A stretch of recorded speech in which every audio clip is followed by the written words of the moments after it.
किसी से मुकाबला करने की बात नहीं करते हैं, हम काम करने में विश्वास करते हैं। भारतीय जनता पार्टी क्षेत्र के विकास के लिए के लिए हम लोग जाने जाते हैं और सबका साथ सबका विकास सबके विश्वास के प्रयास के तर्ज पर हमारी सरकार काम कर रही है। विपक्षियों का काम तो है कहना, वो कह रहे हैं, उनको कहने दीजिए। 4 जून को उनको पता चल जाएगा, उनको मालूम पड़ जाएगा कि उनका कहीं वो जीरो पे आउट होने जा रहे हैं। और जो हमारे प्रदेश के मुख्यमंत्री और देश के प्रधानमंत्री इस बात को कह रहे हैं वो 100% सत्य होगा। 4 जून को आप लोग देखेंगे। 2024 के लोकसभा चुनाव की जब अगर बात कही जाए, प्रत्याशियों की लिस्ट जब बीजेपी ने जारी किया तो तमाम ऐसे सवाल आकर खड़े हुए कि बीजेपी ने कई लोगों को रिपीट किया। अगर बात की इस बीच मछली शहर लोकसभा सीट के बारे में, तो वहां से भी बीजेपी ने रिपीट अपने प्रत्याशी का नाम लिस्ट में जारी किया। बात कही जाए अगर बीजेपी के सांसद रहते हुए आ रहे हैं पिछले लोकसभा चुनाव से भोलानाथ सरोज जी पे, बीजेपी ने फिर से मछली शहर से भरोसा जताया कि एक बार फिर से ये मछली शहर में कमल खिलाएंगे। बातचीत करेंगे, जानने का प्रयास करेंगे कि मछली शहर में वो कौन कौन से मुद्दे हैं जिनको लेकर इस बार ये फिर से चुनावी मैदान में खड़े हैं और कौन कौन से ऐसी समस्या है जो जनता का ये दूर करेंगे। सबसे पहले टीवी 24 चैनल पर स्वागत है। मैं आपके न्यूज़ 24 को बार बार धन्यवाद देता हूं, आप यहां पर आए, आपका स्वागत है। और हमारे मछली शहर लोकसभा में जब हमारे मछली शहर लोकसभा के देवतुल्य कार्यकर्ताओं ने, भारतीय जनता पार्टी के समर्थकों ने 17वीं लोकसभा में जो मुझको आशीर्वाद देकर के लोकसभा पहुंचाने का काम किया, तो 2 साल मेरे कार्यकाल में कोरोना का महाकाल आया और 3 साल कार्य करने का जो मौका मिला, तो मेरे लोकसभा में 3 नेशनल हाईवे हमारी सरकार ने लगभग 3000 करोड़ रुपए का देने का काम किया और 2 नेशनल हाईवे पर जोरों पर काम प्रगति पर चल रहा है। 56 सड़कें प्रधानमंत्री ग्राम सड़क योजना के तहत हमारे लोकसभा में बनाई गई, लगभग 250 करोड़ रुपए का। मैं रेल मंत्री आदरणीय अश्विनी वैष्णव जी को भी मैं अपनी तरफ से, अपने मछली शहर लोकसभा की जनता की तरफ से बार बार धन्यवाद दूंगा कि जनता की मांग पर 10-10 ट्रेनों का ठहराव भी सुनिश्चित हुआ और 350 करोड़ की सौगात हमारे मछली शहर लोकसभा को विभिन्न स्टेशनों को के सुंदरीकरण के लिए उन्होंने दिया और 4-4 आरओबी हमारे लोकसभा को और अंडरपास भी देने का एक गिनाऊंगा तो काफ़ी समय जाएगा, तो संक्षेप में बता रहे हैं कि 4 आरओबी और कई अंडरपास हमारे जो है रेल मंत्री जी ने देने का काम किया। तमाम ऐसे जो है कार्य हमने 3 बार जो है अपने ज़िले में केंद्रीय विद्यालय नहीं था तो मांग उठाया, तो जगह भी सुनिश्चित कर ली गई है और सारी फॉर्मेलिटी कंप्लीट कर ली गई है। जल्द से जल्द जो है अभी तीसरे टर्म में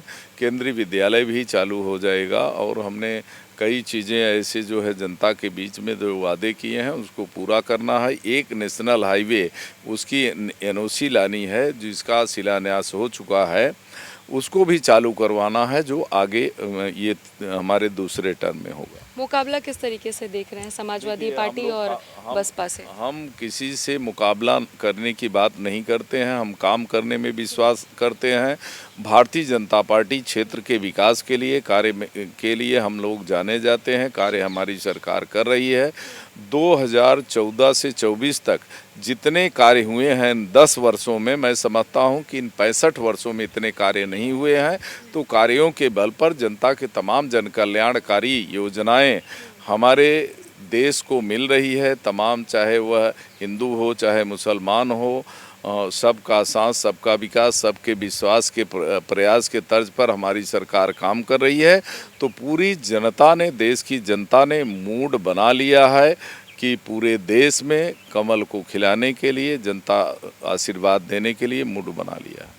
राजनीति की जब आपने शुरुआत की, 2012 से शुरुआत की है आपने राजनीति की, सक्रिय हुए हैं उसमें, बहुजन समाज पार्टी से आपको टिकट मिला।